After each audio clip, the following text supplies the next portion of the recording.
So when I was growing up, I was Stephen Townsend Conley Jr., a chip off the old block. I was the firstborn of 3 kids. My parents were both firstborn. My parents were relatively conservative, and they had a particular path for me. They had my purpose already in mind. They knew what Chip was supposed to do. They wanted me to be the youngest president in the history of the United States. They said, 35, we'll get you there by 35, and then in your late 30s, you'll become president. Both my parents were firstborn themselves. They both went to Stanford, where they met each other. So guess where I went to school? But my younger years as the only son and chip off the old block of dad, a Marine captain in the reserves, I was on a very narrow path to be a better version of my dad. My dad even said that to me early in my teen years. So I did my best to do that. I went to the same high school as my dad. Actually, well, I was the star baseball pitcher, and my dad was the coach. My dad was an Eagle Scout, so guess what? I was an Eagle Scout, and he was the Scoutmaster. I went to the same high school as my dad. I swam and played water polo, just like he did. I was recruited to play water polo at Stanford, just like he did. I joined a fraternity at Stanford, but not his fraternity. I started to be a little bit of a rebel. I was an economics major at Stanford, just like he was. He met my mom there. I had a girlfriend the first 2 years of college who I thought I was going to marry. And then everything changed. And I realized that I was living the success script of my father. And it was a variety of things that woke me up to realize that. I realized my purpose was hidden way, way deep down below. And that, yes, I am a bit of a rebel. And yes, I have a perspective on life that's quite different than my dad's. And then, of course, I went to Stanford, and I went to Stanford Business School. My father went to UCLA Business School. We did the same thing, both straight out of undergrad.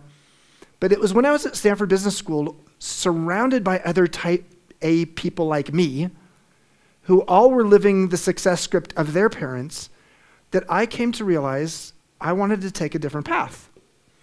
And that showed up in all kinds of ways. It started by when I graduated from business school, instead of going to work for Morgan Stanley, who I worked for between my first and second year of business school, I went to work for this rebel real estate developer in San Francisco. My mom hated the idea. My dad liked it because my dad sort of was getting into commercial real estate himself. But after a couple years there, I realized my purpose was not just to build buildings and do sort of interesting things like that. I wanted to do something more creative.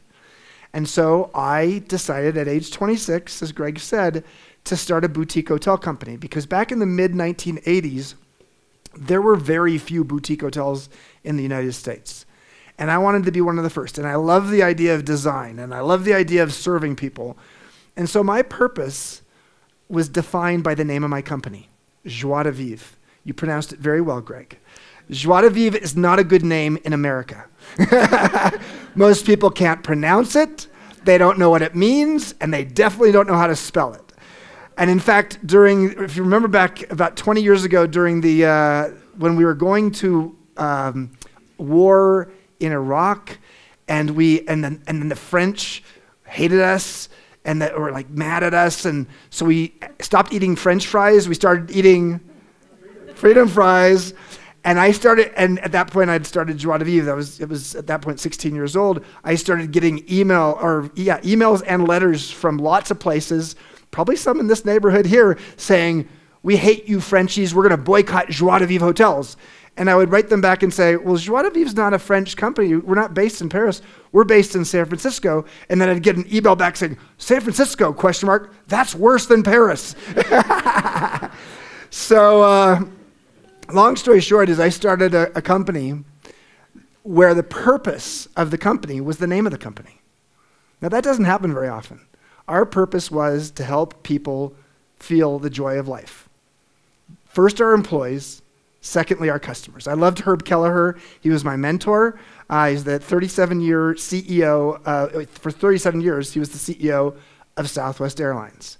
And from afar, once a year, I was allowed to write a letter to Herb, and he would help me to understand everything I knew about culture in a company because I was a young CEO and he was willing to do that for me. Well, long story short is he also taught me that it's the employees who come first. The customer comes second. We know you've heard this say, oh, the customer comes first. Well, no. Herb said, no, it's the employee who comes first. And as Carrie knows, who works with me, that's our motto. So long story short is I loved joie de vivre. I had my own joie de vivre. We grew from one person and one hotel to 52 boutique hotels. We became the second largest boutique hotelier in the US. Each hotel had its own name. All of them were in California. 46 of them were in the San Francisco Bay Area. Imagine that. 23 of them were in San Francisco alone. That's crazy. I loved it until I hated it. And it wasn't like the purpose went away. The purpose was still there. I still wanted joie de vivre, but I wasn't feeling it anymore because now we had 3,500 employees. And now we were in the Great Recession. And I can tell you, people continue to eat McDonald's and buy underwear in a Great Recession and hopefully buy deodorant, but they do not go to hotels or nice formal restaurants or go to a spa and get massages. And that was our business. And it wasn't that we hadn't gone through bad times before, we had. And I've written some books about those experiences. But what I felt more than anything was the thing that had felt like my purpose and my calling was now something else. I loved writing books, I loved giving speeches, but more than anything, I just knew there was something else. But I gotta tell you, when you have started a company and run it for 24 years, and you now realize that you're supposed to put it to bed or somehow move on in the middle of a Great Recession when your business is underwater, this was a difficult time for me. And I can say that in my late 40s, I had a midlife crisis. I'm going to come back to that topic in a moment, in a couple of moments, but I can say that I didn't know what to do because I felt very stuck by the identity that I'd created. And my whole sense of personality and self-esteem was built on being the founder and CEO of this very successful company that privately I knew might go into bankruptcy 6 months from now. Long story short is I had an NDE. I died. I died 9 times in 90 minutes after giving a speech. I promise I won't do it again tonight. I was in St. Louis. I had a broken ankle, a bacterial infection in my leg, and I was on an antibiotic. And at the end of my speech, I was signing books, and a woman looked at me and she said, "You look very white." And next thing I knew, 5 minutes later, I was on the ground, and I was unconscious for 5 minutes. And over the course of the next 90 minutes, I kept dying. Fortunately, the paramedics showed up, so they paddled me back to life. I don't mean this paddle, I mean that paddle. And that paddle brought some purpose to me. And the purpose was like, I have to figure out how to get rid of this thing that I loved, the purpose of starting this company. I have to figure out how to move on. Partly because I lost 5 friends to suicide. During all men, 42 to 52 years old, they were having their own midlife crises. Between 2008 and 2010. I didn't want to join them. One of them happened to have the same name I have, Chip Hankins, one of my best friends.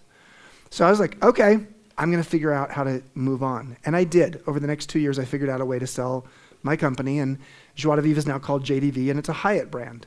So I got to the other side of it. I sold at the bottom of the market. In many ways, my friends said, "Oh, poor Chip. He's been running this company for 24 years. He doesn't have a lot to show for it financially." I was certainly not poor, and I was perfectly fine, and all that was great. But now I was in my early 50s, and what the hell am I going to do?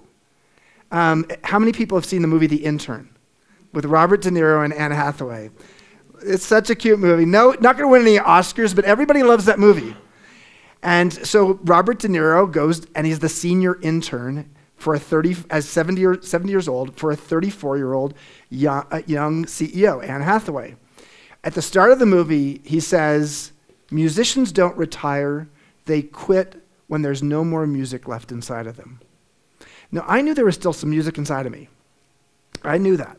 I just didn't know what it was exactly or who I was going to share it with. And it was at that time, as Greg said, I got a call about 10 years ago from this guy named Brian Chesky. I had never heard of him. And he was the co-founder and CEO of this little company called Airbnb. I didn't know much about them. And remember, I'm a hotelier, and I didn't even know these guys. And their headquarters was 12 blocks from my home. And he said, can I come over to your house? I'd like to Uber over to your house and tell you about what we're doing, and I want you to be my mentor. And I said, you're going to do what to my house? And he said, I'm going to Uber to your house. And I said, what's Uber? So 10 years ago, the technology comes fast, doesn't it? And so he came over to my house and spent 4 hours convincing me how much of a sponge he was, in the sense that he wanted to learn from somebody. And so for the next 7.5 years, 4 years full-time, 3.5 years as a strategic advisor part-time, I spent time with this little tech startup, taking it to the point where it is the most valuable hospitality company in the world. As of about 9 months ago, it was worth more, and this is not true anymore. It's still the most valuable hospitality company in the world, but 9 months ago, it was worth more than Hyatt, Hilton, Marriott, Four Seasons, and Intercontinental Hotels combined. That's stupid. That's why it's not quite that valuable anymore, but it's still the most valuable hospitality company in the world. So I joined, and within the first few weeks, I was like, oh my God, I'm 52 years old here, and the average age of the person here is 26. Do the math. And they're talking a language I didn't understand. And I don't mean just millennial speak. That I could get. But it was tech lingo. And I all of a sudden realized I've joined a tech company at 52 years old, and I've never been in a tech company before, and I felt like the dumbest person in the room. And it was my dad, my 85-year-old dad today, who said to me on a hike about a month into me being there, when I was telling him I'm thinking of quitting, because I don't want my last thing I'm doing to be a failure. I feel like I'm so stupid. And my dad said, how do you turn your fear into curiosity? And that really became my purpose. My purpose at Airbnb was to say, how can I be both curious and wise? I mean, they've hired me for the wisdom. That's what they said. But how could I be curious as well? And it was a few months after that that Brian and Joe, two of the three co-founders, came in and said to me, Chip, we want to sit you down. We want to talk about what we're experiencing with you here. And I was thinking, oh God, I did something wrong. I said something really dumb in a meeting. And no, they sat down and said, Chip, we hired you for your knowledge, but what you really gave us was your wisdom. And I'd really never thought of the difference between knowledge and wisdom. And then they said, you are our modern elder. And I said, I'm going to be bad here for a minute, so if you don't like this, I'm sorry. I said, fuck you, I don't want to be a modern elder. I don't want to be a modern elder. I mean, like, what is that? I'm not elderly. And they said, no, you're not elderly, but you're an elder. An elder is a relative term. Yeah, you're in your 50s, and we're all in our 20s, but you're the elder here. And that's when they said, a modern elder is as curious as they are wise. And I said, oh, if that's what a modern elder is, I will be that. So long story short is, my second purpose, after that first purpose of being the rebel and being one of the first boutique hoteliers and wanting to focus on design and creating something less predictable than the Hiltons and Marriotts of the world, my purpose at Airbnb was to be a modern elder, to learn what it meant to actually be a mentor and an intern at the same time. And so that was that's the second chapter of my career. My third chapter is what I'm living right now, and it's what my purpose is today. And that has been taking that lesson, knowing that, frankly, my first part of my midlife was terrible. I hated my late 40s, everything that could go wrong. It wasn't just my business, everything else was going wrong too. And then the second half of my midlife, mostly during my 50s, was actually really nice. It was great. I felt relevant. I felt like I had something to offer. I was no longer trying to be youthful, but I was being useful. And in being useful, I felt purposeful. And so long story short is, I started to think about this and saying, we're not very good in this country at helping people in midlife understand that you're going through a major transition. It's only, 120 years ago that the word adolescence got created. It didn't exist prior to 1904. And as soon as adolescence got created as a life stage, people understood, oh yeah, we need to have child labor laws, and let's create better public junior high schools and high schools, and let's make sure people don't get married at 15 or have kids before they're 18 as much as possible. There's a new thing called midolescence. Midolescence is the adult corollary to adolescence. It's when you're going through hormonal, emotional, physical, and identity transitions, often between around age 40 and 70. Long story short is, that became my next purpose. I was writing a book down in Baja, Wisdom at Work, The Making of a Modern Elder, and I had a Baja aha. I had an epiphany, and my epiphany was, why is it that we don't have schools or tools to help people through this midlife period? Because I actually now believe that midlife is not a crisis, it's a chrysalis. So chrysalis, if you think about the caterpillar to butterfly journey, midlife for a butterfly is in that cocoon. It's dark, it's gooey, and that's where the transformation happens. And that's true of midlife as well. So my purpose today is to help people reframe aging and to realize that that era in the middle of life is actually a liberating era. It's an era where you can transform yourself in all kinds of new ways. And the social science research on this is pretty conclusive that there is a U-curve of happiness. And people after 45 to 50 start getting happier with each passing decade.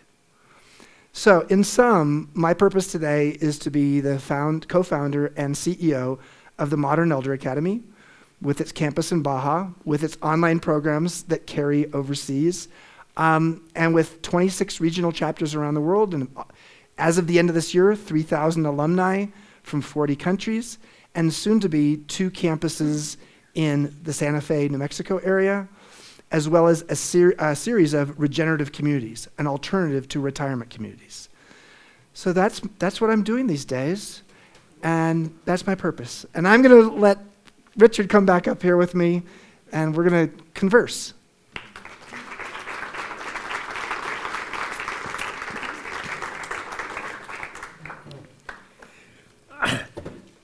I get to teach with him in November in Baja, so what's not to love about that? And I get to work with Carrie on a regular basis doing online things, and so I'm a MEA groupie. Yeah, we're lucky. About to become a faculty yes. Member.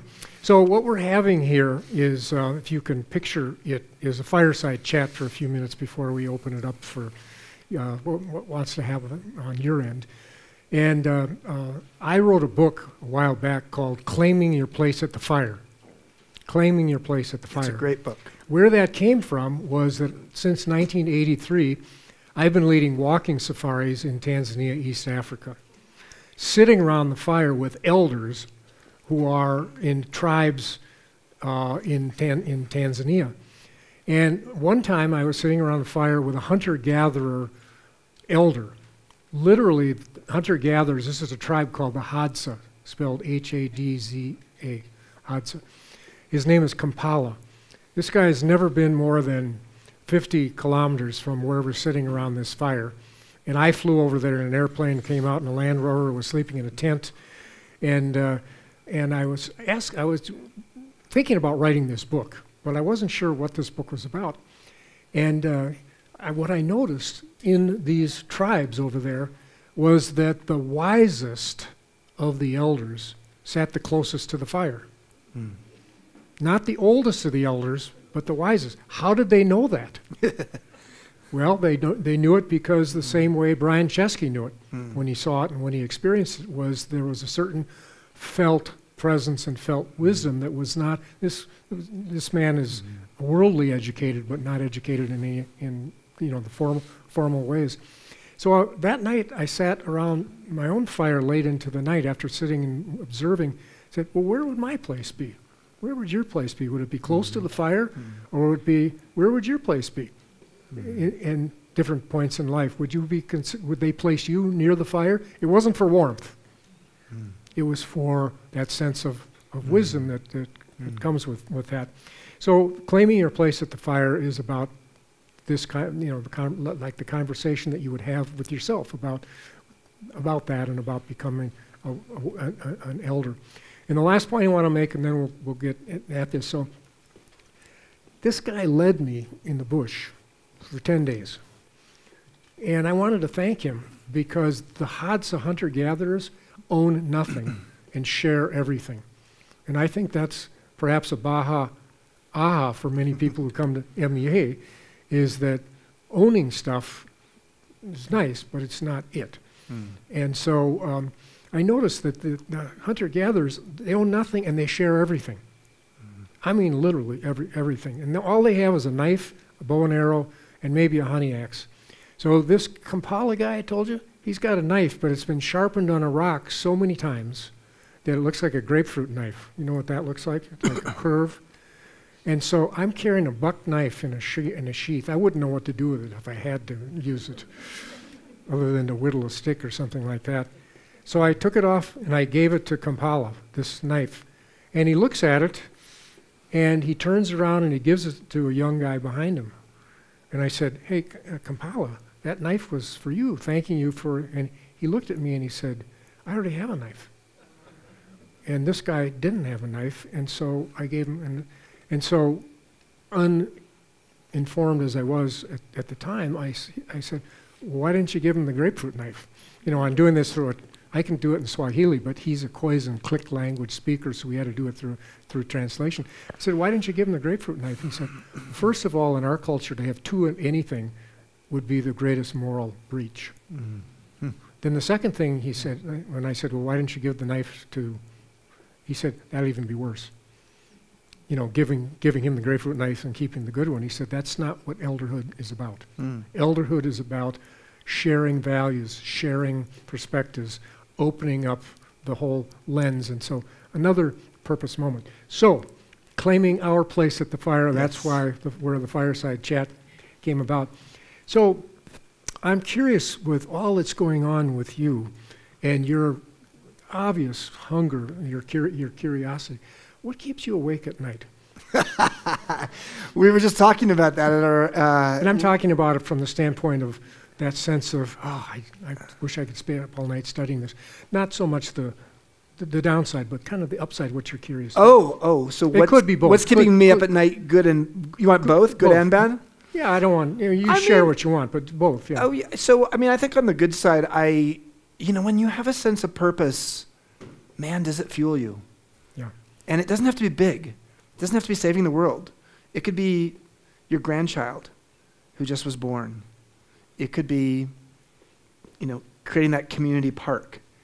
It could be literally running a marathon at age 60. So, but my sense of purpose is big right now. And, is there any media in the room? Okay, good. I can say something. Everybody, are you kidding? Yeah, well, that's true. Everybody's media, that's right. Facebook. Yeah. There's a camera, that's fine. It's fine. I think it's fine for us to say it. Right, Carrie? Because we have... So, yeah, we just signed a contract with the United Nations. So it's the decade of healthy aging. And they have...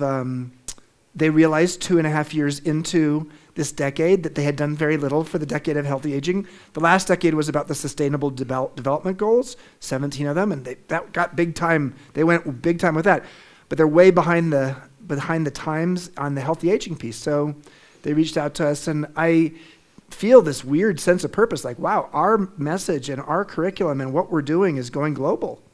And that, so that keeps me up at night in a good way and sort of scary way. And I think the other piece is, like, we're growing really fast. Yeah. And at age almost 62 next month, do I want to be working as hard and as purposefully as I'm working? And I guess the answer there is I died. And none of us know when we're going to leave. I came back. And I feel deeply that this is why I'm supposed to be here on Earth right now. When you look at the through line of your life, it's so much easier to see it backwards than, knowing it going forward. But I see the through line of what my life has led to, me doing this now. And so but that, that scares me at times in the sense of how how much a purpose can become obsessive. Yeah. Let me unpack that just a little bit. Yeah. Oh, go ahead. You want to finish? No, that? that's fine. And that is when you're saying yes to life, whether it's the UN or other things, and like Viktor Frankl said, say yes to life, and it unpacks or opens up the necessity to say no. Yes.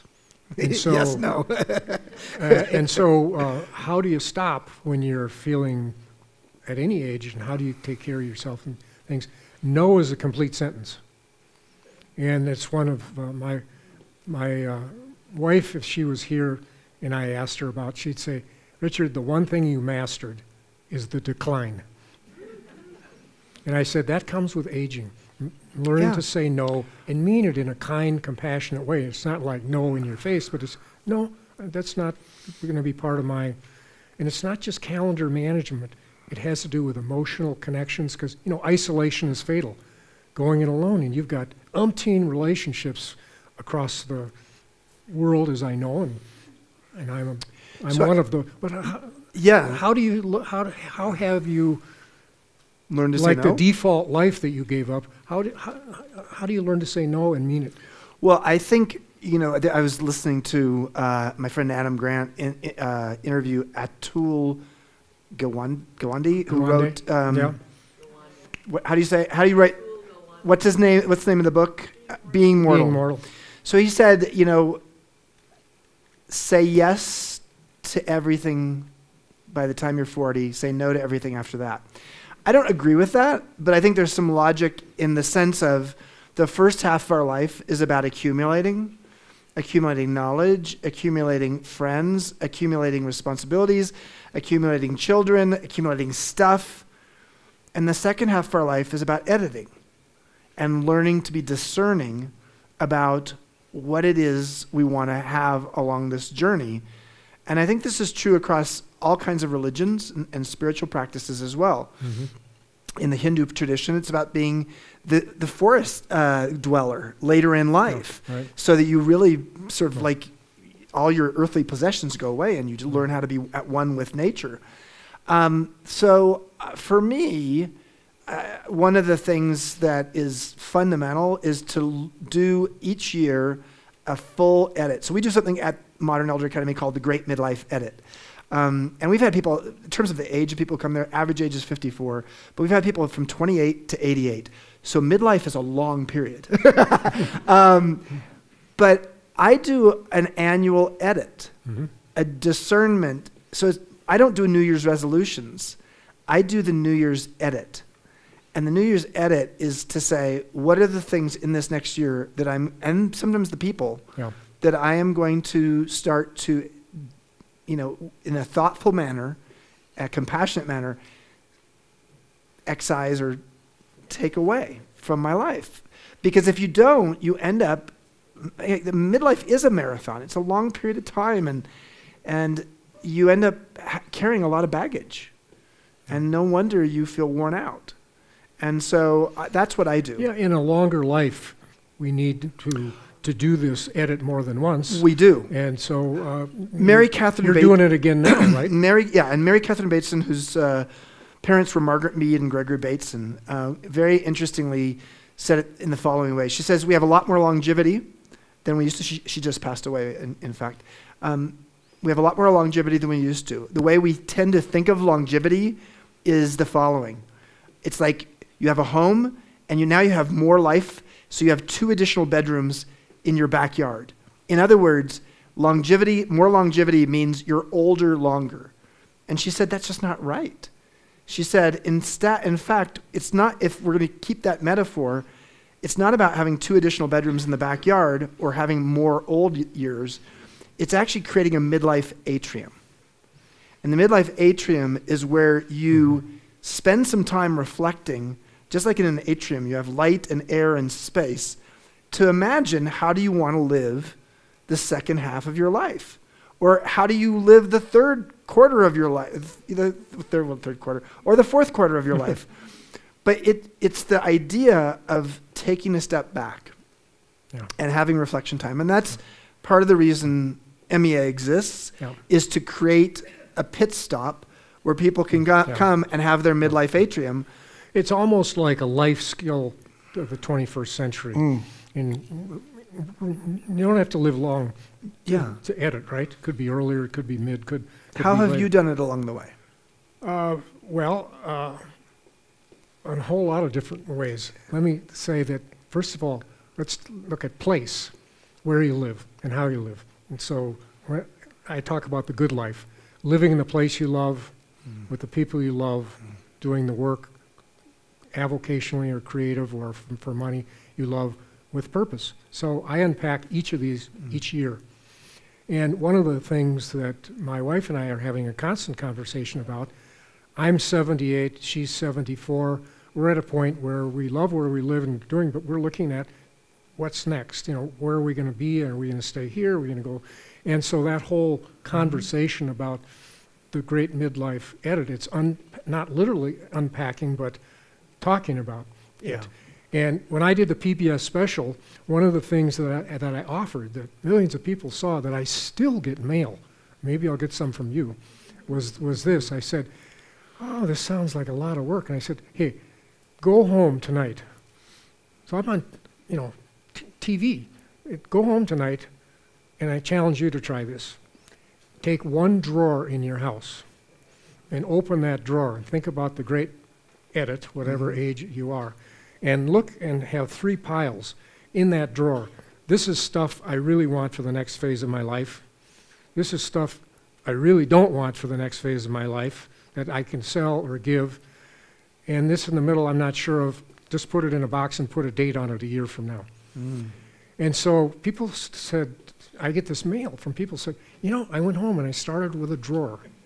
And it's real tangible. There's old glasses, there's old cords for phones that know, there's all kinds of that. But there's also other stuff. I don't even know why I got it when I got it. So I cleaned out the drawer, then I went to a closet. And I started to look at those suits and ties or dresses or purses or whatever it is and say, I'm not going to use I didn't know you had dresses and purses. Well, see, this is why we're doing this. This is off the record. Right? And then pretty soon I sold my whole damn house. I realized I didn't want to live here any longer. And then I started to look at my calendar and my relationships and saying, I don't really want to be on this committee. I don't want to be doing this. I need to learn to say no to things. But the key is, what do you say yes to? And the Great Midlife Edit is about the unpacking, but it's also about the repacking and repeating.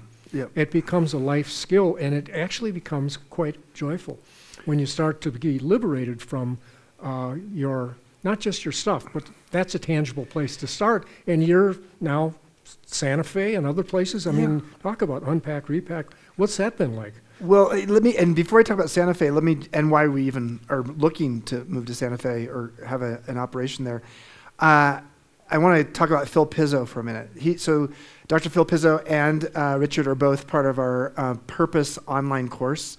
The next one starts October 15th. It's 8 weeks long. And Carrie is the queen of digital intimacy. How do you have an online course that doesn't feel like a Zoom online course? Totally. So it's really, really amazing. But Dr. Phil Pizzo is, along with Richard Rohr. Richard Rohr came to MEA as a student a year ago at 78 years old. He's written 50 books. So he's also a teacher. Lynn Twist, Soul of Money is a teacher. But what was I going to say? I was going to say... It's about unpacking as a life skill or something like that. No. Yes. So, Phil Pizzo. So Phil Pizzo ran the Stanford Medical School for a long time. He also then created the Stanford Distinguished Careers Institute. And most recently, he's left there, and at 77 years old, he's learning to become a rabbi. He's in rabbinical school, and he's a Catholic. So this is but what he said and what he studied and his research is pretty conclusive on this, and it's been a big part of our program, is that the 3 most important qualities we need to have after age 50 are purpose, community, and wellness. And the fact is, retirement sometimes actually messes up the first 2. A lot of people feel their sense of purpose in the work that they do, and the way we've done retirement in the United States is sort of silly. It's like, I'm working 100% on Friday, and on a Monday, I am working 0%. Doesn't make any sense at all. And people then they have no preparation. There's no prep school for retirement. So a lot of people lose their sense of purpose when they retire. And that's, frankly, for both choice and necessity, people are starting to work longer. This man's 78 and is going to be working for another, 10 or 15 years, 20 years, who knows? Community. You're working in a community at work. We spend more time, our waking hours, with the people we work with than the people we live with. And then all of a sudden, you're not doing that anymore. No, so it's no wonder that actually when people retire, they accelerate their mortality by 2 years. That's the study. But here's the part that I never understood until I talked with Phil about it. Wellness. Wouldn't you think that if you all of a sudden are not working full time, you would actually have a lot more time to go golf or play tennis or pickleball, of course, or do yoga or go for a longer walk with the dog? No. Retired people, on average, what's that? They're busy. They're busy. On average, actually, retired people in the United States watch 47 hours of TV a week. So the thing about wellness, here's the thing. Wellness, when you lose the discipline and the structure of a career or work, yes, you have space for wellness, but you've lost the discipline to actually do it. And because you're no longer showing up at work, making sure you look good, you start to lose the wellness. So these three are very important and a big part of our program. So go ahead. What we're going to finish your thought. I was just going to say, you asked about Santa Fe. All I was going to say Santa Fe is a pretty beautiful place. It has a long history of people going there to search for, what they want in their life. It has a great history of elders, both Native American elders as well as Hispanic elders.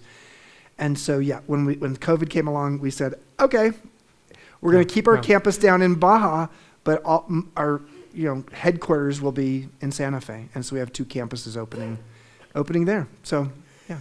So we're going to turn this back to you, but with this transition, what we're talking about, Phil is kind of an exemplar, right? Yeah. For aging. You have exemplars for aging, as do I. One of my recent conversations, and I wrote about it in my newest book, was with a man named Parker Palmer. I don't know if you know Parker Palmer. Wonderful man. Work and et cetera.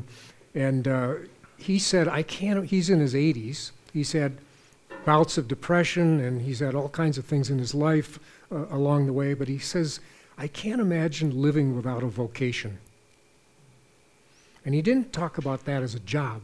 He talked about it as to belong and to matter, to remain relevant as long as one's marbles were still available to them in certain ways. So we've had exemplars. He's one for me. And you've had others, and we've shared a couple of them, like Viktor Frankl, like Abraham Maslow, along the way where we've been. So for you, here's the question. We're requesting you to reflect on and discuss for just a few moments with someone next to you. Here's the question. If you met an older version of yourself, so you're, let's say, 10 years older, you met an older version of yourself, what sage advice would they give you? If you met an older John Horan Cates, looking back at your life that they know, what advice would they give? Because you know this. You know this. Somehow. That's unlocking is knowing things, but then putting some words to it and some practices to it, etc. So you get the question here? It's just a quick reflection from the inside out. Opening the drawer, so to speak, and looking inside and saying, if someone like an older you looked back, and what would they say to you? What would their sage advice be about this whole thing, about the edit or about any of the things we've talked about here about purposeful living? So the invitation is just to spend a moment, not much, talking to somebody next to you about, you can either say, I don't have a clue what this guy's talking about, do you? Or, I totally get it, and here's what comes out of my mouth first. So you don't have to be wise about it, but just spend like 2 minutes, and then we'll open it up to whatever other kinds of conversation wants to come out And of if there are this. 3 of you, you can do 3 Yeah, of you could do 3 of them. But it's only a couple minutes. It's not like your life story here. So just what comes out. Jose, go ahead. So the floor is yours for whatever comes up. And Chris, you were going to tell us how to do this, or how to. Okay. And give us your name. My name is Julie Bach, and I wanted to first say don't discard anyone at Global Wellness Summit, because I'm one of the MEA groupies there, and we love you. Thank you. You know, when you talk about regenerative communities, which you just mentioned, I don't want to move anywhere else. I like the community that I live in. What are the pillars of regenerative community? Okay. So a regenerative community has 4 key pillars. The first one is, how do we regenerate the soil, which is good for the planet. So imagine living on a farm where all your food's coming from right there, and you go out and harvest in the farm, or a regenerative ranch. Secondly, how do you regenerate your soul? So soil, soul, and soul speaks to purpose. It speaks to the idea of feeling renewed. How do you regenerate community? So many people live in communities where they don't know their neighbors. So what if you had a potluck in that community every Saturday night? And then finally, regenerate the locale. In the retirement community world, there's almost like there's a barrier between the retirement community and the rest of the community. What if that was more permeable? What if, in fact, you had a co-working space with young people there, where older people could mentor younger people, and vice versa, so we could learn from younger people? And how can we make sure that all of our buying is done locally? So that's what a regenerative community is. It's really meant to help regenerate people, because unfortunately the word retirement means to withdraw into seclusion. That is technically what the word means. So fewer and fewer people want to do that. Thank you. Good evening. My name is Sarah Clapp. And a question for you, Chip. Your parents put you on a path, as you said, very early on, marching along and everything else. As you became a rebel, what was the basis of what your parents gave you, or the foundation that you still call on today within yourself to achieve your purpose? Kind of like the constants, what didn't change, huh? Exactly. Yeah. So I learned so much from my parents, and I love them so deeply. My dad turned 85 today. My mom turns 85 in January. Integrity, humility, patience. Didn't learn a lot of patience from my dad, but I learned it from my mom.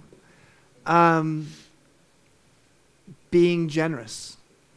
I mean, so these are the things that I think are still woven in who I am. I love David Brooks. I like his writing. And The Road to Character is a book that I think is a book that didn't get nearly as much attention as The Second Mountain, which The Second Mountain is almost telling the MEA story. But The Road to Character really speaks to the idea that, wow, it goes to his New York Times op-ed about the virtues of a resume versus the virtues of a eulogy.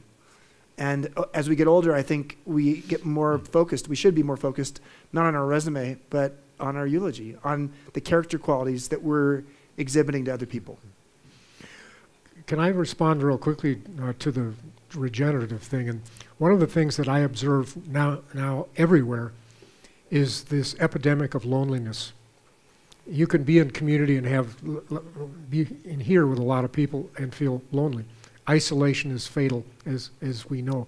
The current Surgeon General wrote a book called Together, and he says the epidemic of loneliness is killing more people than smoking and other things like that. So I think regenerative communities, what I'm excited about is that sense of breaking through not only locale, but just with yourself and your partner, for example. For sure. And having conversations you might not have had even with a committed listener now. So it's a great question. Thanks. I will say one other thing to that. Generations Over Dinner. We just launched it. It is a global initiative to bring generations to the dinner table and have deep, meaningful conversations. So check out generationsoverdinner.com. it's also on the Modern Elder Academy website. Hi, I'm Rebecca Marcus. Thank you. Like this? Yes. Okay, now I can sing. Thank you. All right. Thank you very much. I'm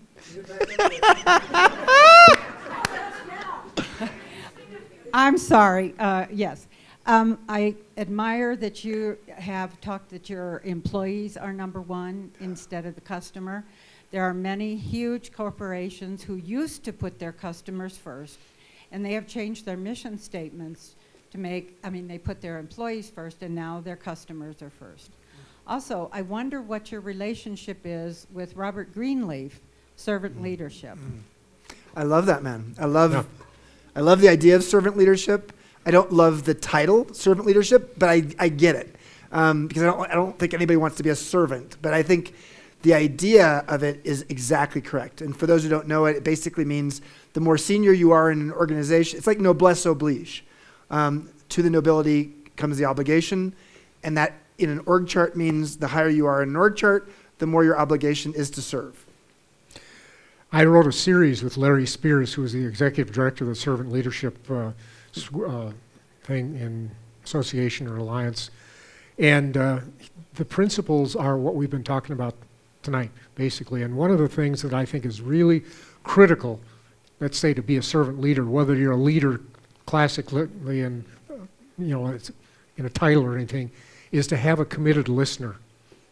To have somebody who gets you at a deep level, because a lot of these people who became servant leaders were isolated, alone, and other people would come to them, but they didn't have anybody to go to in certain ways. And so and Greenleaf came from he's a Quaker, but came from a seriously alcoholic family, et cetera, and he felt isolated and couldn't talk to people.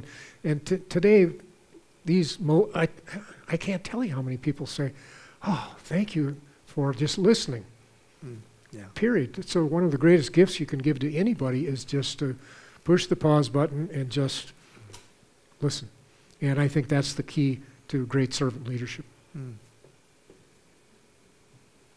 Hi there. I'm Amy Arthur, and I'm an executive coach for women, and I'm wondering the difference in purpose and finding purpose for men and women, what you find gender differences are. I'll start. Now how much time do you have? Yeah. 45 seconds. One of the things that I'm a huge stand for, and as an executive coach formerly, I don't coach now, I do more other things, but was that I wouldn't coach you unless you had a sounding board. A sounding board had a committed listener or purpose partner, it had a wise elder, a wise younger, etc. And women had already had those, where men would pick like their spouse or their partner, and their spouse or partner didn't pick them. They were alone in many ways. So what I found over time was they have women have a lot to teach us, men, about what it means to be vulnerable and to be strong through that vulnerability, but by having like a sounding board and being a sounding board. So I'd start there. But I'll just say briefly, for women, family is typically more important than for men in terms of how they spend their time. And so therefore, women actually have much more of a juggling life than men do. And therefore, actually, when they get later in life and retire, they have the social relationships and a bunch of other things going on. And that's where for men, it's actually it's worse because they've been so myopic, exactly. Yeah. So, but I have a blog called Wisdom Well. It's a daily blog, and I wrote a blog post based upon research that showed what are the things that women go through versus men go through in midlife and beyond. So if you could go to the Wisdom Well website and check that out. Go there for sure. It's the first thing I do every morning. I mean, I actually go to the bathroom first. Then I go to Wisdom Well. And it's a very balanced, it's not all Chip. He's got guest presenters and many women and many. And Richard's been a guest. I do it too, but the point is that where do you go these days where's your community? And this can be a form of community with men and women. Yeah. Good evening, Andy Anderson, and thank you very much for your work. I'm interested about Richard Rohr as a student and how close he sat to the fire and what you might have learned from him and how you see faith interacting with your work. So Richard, I got to know Richard because we moved to our headquarters to New Mexico, and he's based in Albuquerque. I had always wanted to meet the man. One of my favorite books of all time is Falling Upward, Spirituality for the Second Half of Life.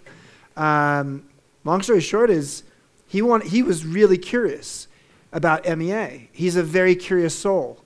Curious people tend to live a long time. Mm-hmm. Curiosity is the elixir of life. And at the workshop, he showed up because he wanted to learn from Lynn Twist, who wrote The Soul of Money. So, but by the end of the workshop, he wasn't talking a lot, but I think every word that he said, people were hanging on amongst the 24 people in his in his particular cohort. In terms of faith and MEA, it's a very important part of it, but there's not a singular faith that we actually endorse. We have Buddhist practitioners, we have devout Christians, we have lots of Jewish people who come, Muslims, etc., and lots of people who are spiritual but not religious, or even agnostic or atheist.